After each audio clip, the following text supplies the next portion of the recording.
Fala aí, galera do canal Botafogo Digital, eu sou Carlos Albuquerque. Vou até tentar falar mais alto, que a galera tem reclamado, algumas pessoas falando que o áudio está baixo.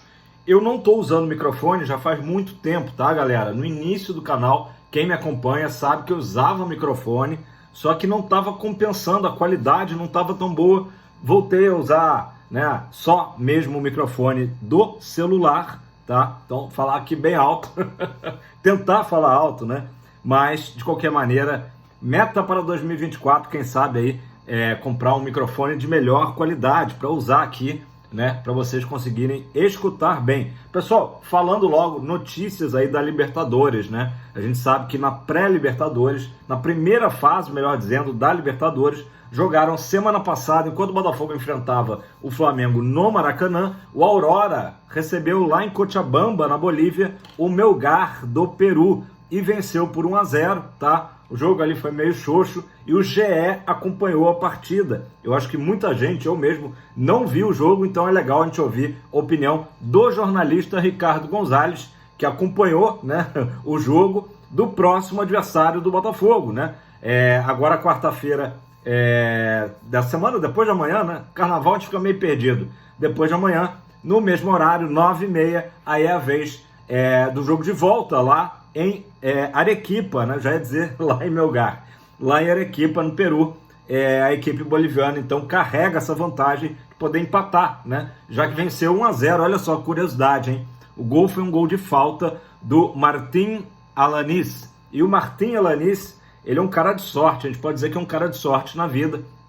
Ele escapou da tragédia da Chapecoense, na época ele fazia parte do elenco da Chape, porém já estava ali próximo a ser dispensado e não embarcou, né, no terrível, né, no trágico voo da Lamia, né, que levava a Chape para disputar lá a final da Sul-Americana, né, acho que foi da Sul-Americana. Enfim, então ele foi o autor do gol e o Ricardo Gonzalez falou o seguinte, tá, análise do jogo lá a 2.600 metros em Cochabamba. Já comentei aqui no canal que eu estive em Cochabamba em 2017 e realmente a gente sente, mesmo sem jogar bola, não joguei bola, não fiz nenhum esporte, mesmo você ali subindo escada, descendo escada, você sente a altitude, né? Ele disse que o jogo foi um jogo ali de muitos erros, né?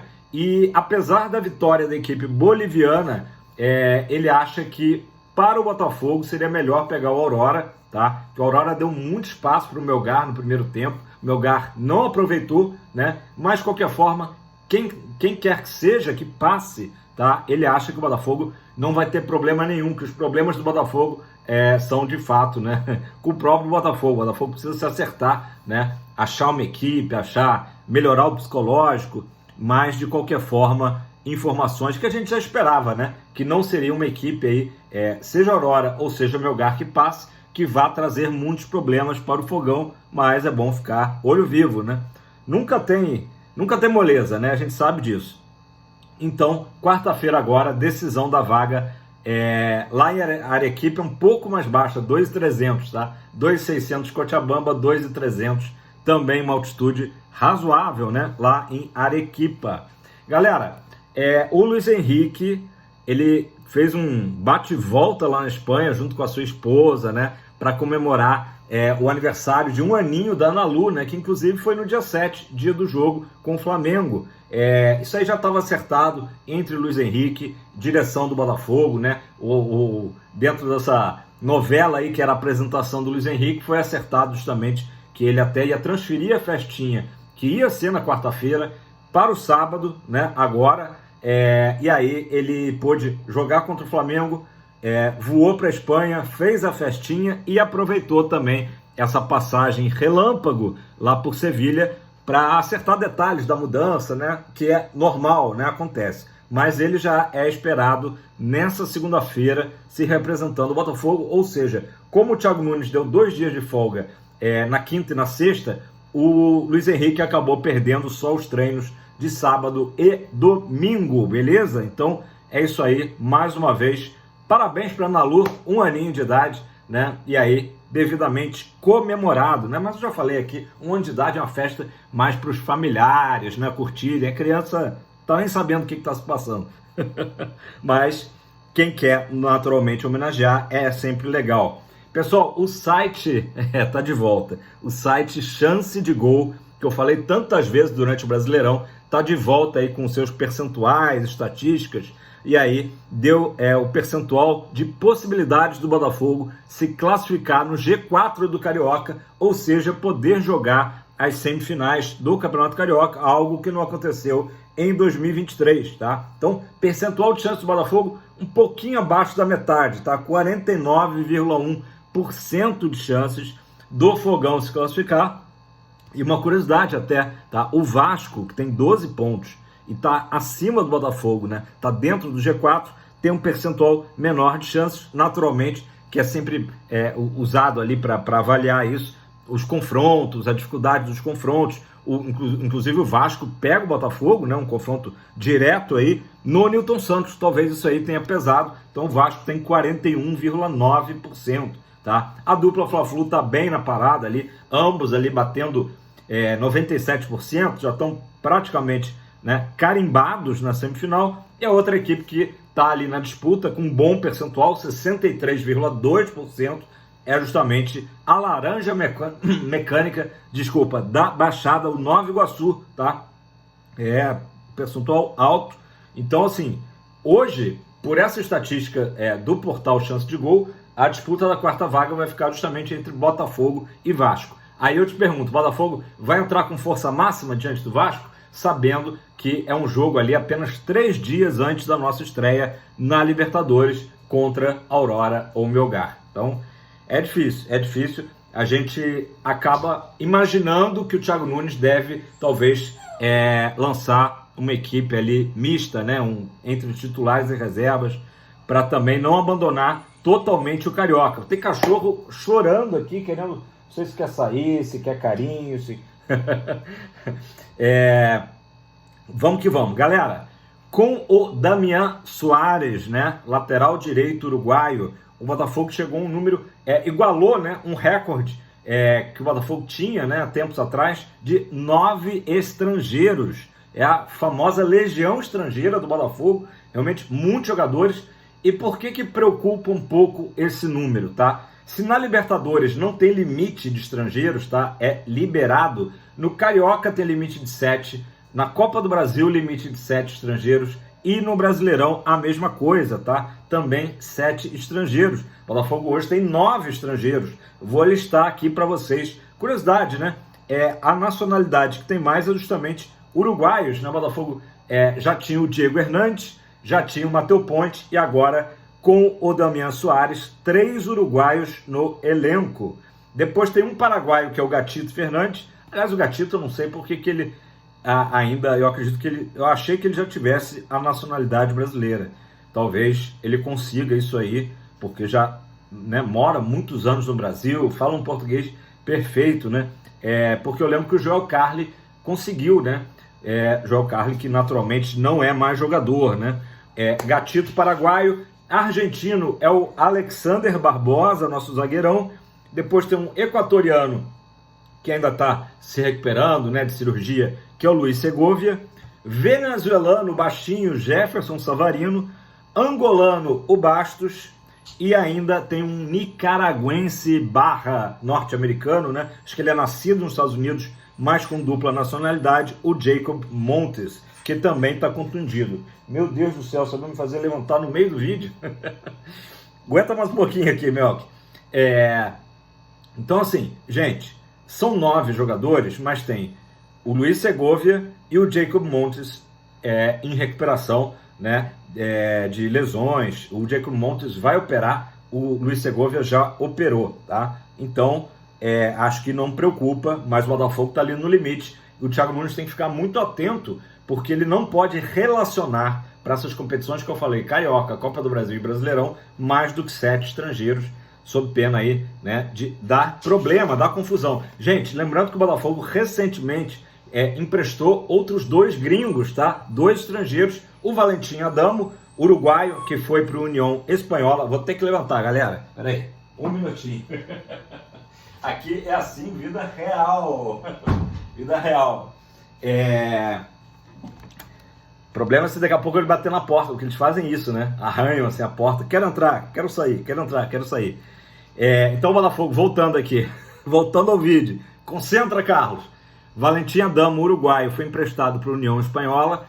Algo me diz que o Valentim Adamo nem volta para o Botafogo, porque ele foi emprestado para a União Espanhola já ali com a opção de compra ao final do empréstimo. Então, não sei se ele retorna ao Botafogo. E o baixinho Matias Segovia, né, que todo mundo conhece, paraguaio, que foi lá para o Molenbeek. O Molenbeek que está numa fase terrível. Aguenta aí que eu já vou falar do assunto da thumb, né, que tem tudo a ver com o Molenbeek, né, uma das equipes aí do John Textor, né? Se por um lado o Lyon está reagindo lá na França, né, ganhou seu último jogo, está mostrando uma reação boa lá na França, o Molenbeek está literalmente caindo pelas tabelas na Bélgica. Pessoal, vou falar de novo aqui, voltar no assunto do Damian Soares, por duas questões, tá? A primeira foi que ele foi homenageado nesse final de semana, para ver o quanto que ele é ídolo por lá, o jogador que mais vestiu a camisa do Getafe na história, tá? Da primeira divisão espanhola, da La Liga. Então o Damian Soares recebeu uma homenagem muito bacana, inclusive ele postou nos seus stories essa homenagem. Ele era o camisa 22 por lá, né? Vamos ver se ele vai ser aqui no Botafogo também. Então os 22 minutos de jogo entre o Getafe, né, e o Celta de Vigo, jogo que inclusive o Getafe ganhou por 3-2, tá? Eles desfraldaram um bandeirão com a camisa 22, tá? E com a inscrição aqui, Eterno Azulón, né? A camisa azul do Getafe, não sendo amarelão, tá ótimo, né? E que, aliás, parece que ele não é, né? Uma das características bem interessantes do Damian Soares é que ele é um cara com psicológico forte, um cara brigador, um cara... então a gente vai aí tendo lideranças, né? Eu falei há pouco do Alexander Barbosa, argentino, zagueiro. O Damian Soares tem um perfil também parecido, tá? Aquele cara que não deixa nada barato e que tem um psicológico forte ali, brigador, né? Bem sul-americano, né? Então, assim, isso é tudo que o Botafogo precisa, né? Precisamos de jogadores assim, de muita garra, de muito que consigam incendiar o restante do elenco, né? A gente vê alguns jogadores aí do ano passado, que eu não vou citar, né? Mas que às vezes ficavam muito abatidos, né? O Botafogo tomou um gol, tomou um empate, não sei o quê. E já o semblante do jogador demonstrava isso. Parece que não é o perfil do Damian Soares. Então é uma das coisas que o Botafogo buscou no jogador, claro, além das suas qualidades técnicas, né? Jogador de marcação forte, enfim, ótimo chute. Gente, o jornalista uruguaio Pablo Gama deu uma entrevista à ESPN e falou de dois tipos de influência que o Damian Soares deverá ter em relação ao Matheus Ponte, né? Seu compatriota, né? E da mesma posição, lateral direito. Ele falou da parte do campo mesmo, claro, segredos ali, né, do gramado, né, que a gente sabe que o jogador mais experiente sabe ali como a maneira certa de correr, né, enfim, não corre à toa, né, e também da parte do extracampo, né, ele ressaltou isso. Quanto o Damian Soares, certamente, um cara que está aí ainda em bom nível, pelo menos as informações que a gente tem atuando, né? Muito ídolo lá no Getafe, com 35 anos, é um cara que sabe se cuidar, sabe da importância do extracampo, né? Para ter uma longevidade na carreira, né? Então, basicamente isso, a entrevista do Pablo Gama, tá? Falando que vai ser bem importante, e o Botafogo também, o Thiago Nunes até falou recentemente disso, né? Vê também que vai ser quase que um mentor, né, do Matheus Ponte, que deu um bom cartão de visita diante do Flamengo, né? Fez um bom jogo, Matheus Ponte, mas claro, terá muito que aprender com o Damian Soares, que deve chegar e já ocupar a titularidade, né? Para isso que ele está vindo, para ser titular do Botafogo aí, quem sabe aí pelos próximos 2 anos, que é o tempo dele, né, de contrato, beleza? Pessoal, vamos ao assunto aí da thumb, né? O Cláudio Caçapa, técnico muito querido da torcida alvinegra, muita gente já, quando soube da notícia ontem, né, que ele está deixando o comando, né, foi demitido do RWD Molenbeek, muita gente já pedindo Cláudio Caçapa no Botafogo, tá? Então, assim, será que esse fantasma vai existir, vai rondar o Thiago Nunes, né? Só para a gente ter uma ideia, o Molenbeek perdeu, né, ontem, foi goleado, né, 4-0 para o Royal Antwerp, né, da Antuérpia, né? O jogo foi em Bruxelas. Eu não vi o jogo, mas eu vi que do line-up inicial tinha o Sampaio e o Carlos Alberto, que lá está sendo chamado de Alberto, né? Não sei se o Segovinha já estreou, acredito que não, senão a gente saberia disso, tá? Mas foi uma chulapada, né, de 4-0 e aí com isso o Molenbeek chegou a 8 jogos sem vitória, tá? Tá em 14º lugar no campeonato e lá no campeonato belga, o sistema de rebaixamento é diferente. Os 4 últimos jogam um quadrangular para aí sim decidir 2 que se salvam e 2 que caem, né? Então, hoje, se terminasse hoje, o Molenbeek jogaria esse quadrangular, né? Relembrando que o Molenbeek subiu ano passado, né? Então, tá nessa situação bem difícil. Cláudio Caçapa não resistiu aos maus resultados. O aproveitamento dele foi de apenas 33%. Foram 28 jogos, tá? Um número até grande de jogos, dos quais ele teve 7 vitórias, 7 empates e 14 derrotas, tá? Metade dos jogos o Molenbeek perdeu. Naturalmente, quem sabe também a missão do Caçapa não era fácil, já que era uma equipe de segunda divisão, né, jogando na primeirona, né? Sobre essa questão do Thiago Nunes balançar ou não, eu acho que não balança, não deveria balançar, pelo menos por hora, né? Eu acho que a única situação que poderia acontecer para unir, digamos aí, né, quem quer o Caçapa, seria talvez se ele aceitasse voltar a ser auxiliar, e aí quem sabe vir para o Botafogo para somar, para ajudar, já que é um cara que foi muito querido, né, pelo grupo, né? Apesar de que o grupo já mudou muito de lá para cá. Só relembrando, o Caçapa, ele faz a transição, né, após a saída do Luiz Castro, e o maior mérito dele, além da parte motivacional, foi manter o trabalho do Castro, que estava ali no seu auge, né, dando super certo, manter esse trabalho, né, da sequência. Foram 4 jogos com o Botafogo e as 4 vitórias, coincidentemente, por 2-0. No Brasileiro foi 2-0 contra o Vasco, ele tinha assumido na véspera, ali foi nem treinou, né, a equipe. 2-0 contra o Vasco no Newton Santos, 2-0 diante do Grêmio e 2-0 contra o Bragantino. E ainda teve um 2-0 na Sul-Americana. Então foram 8 gols a favor, 0 contra, né? O Caçapa com certeza tem um carinho pelo Botafogo, já falou várias vezes, tem o carinho da torcida, mas eu acho que a gente tem que saber mensurar as coisas. Você vê, ele acabou de fazer a sua estreia oficialmente, né, ali no Botafogo. Ele estava como um tampão, né, como treinador, e não se saiu bem no RWD Molenbeek, né? Então eu acho que ele poderia, talvez, se o Textor assim achar, vem cá, você quer ser auxiliar, né, do Thiago Nunes? Beleza, substituir o Thiago Nunes. Não é o momento para isso, já falei várias vezes. Eu sei que tem muita gente querendo a cabeça do Thiago Nunes, falando que o elenco do Botafogo é muito grande, tem uma qualidade muito alta e o técnico não acompanha. Mas eu acho que o Thiago Nunes agora, sim, ele tem que ser dado essa oportunidade dele mostrar o trabalho dele na hora que vai valer mesmo, que é a pré-Libertadores, né? Confrontos contra o Melgar ou Aurora, e depois ou Águilas Douradas ou o Bragantino, beleza, pessoal? Então, assim, não acredito de forma alguma que o Textor nem pense nessa hipótese de trazer o Caçapa para substituir o Thiago Nunes, mas se ele viesse realmente como auxiliar, beleza, né?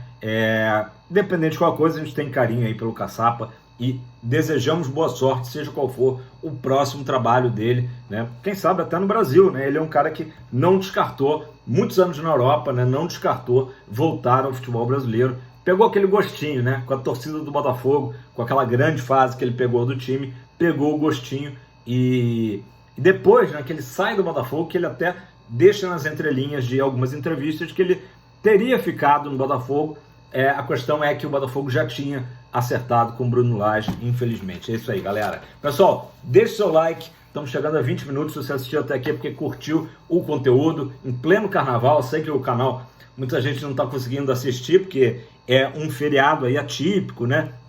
Tô até soltando um pouquinho mais tarde, não vou conseguir soltar às 10, porque inclusive agora são 10h25, vou tentar soltar às 11, se o YouTube, né, permitir fazer o upload aí para vocês, beleza? Mas tá, feriado, acho que eu tô desculpado, né? Aquele abraço, fogão, sempre!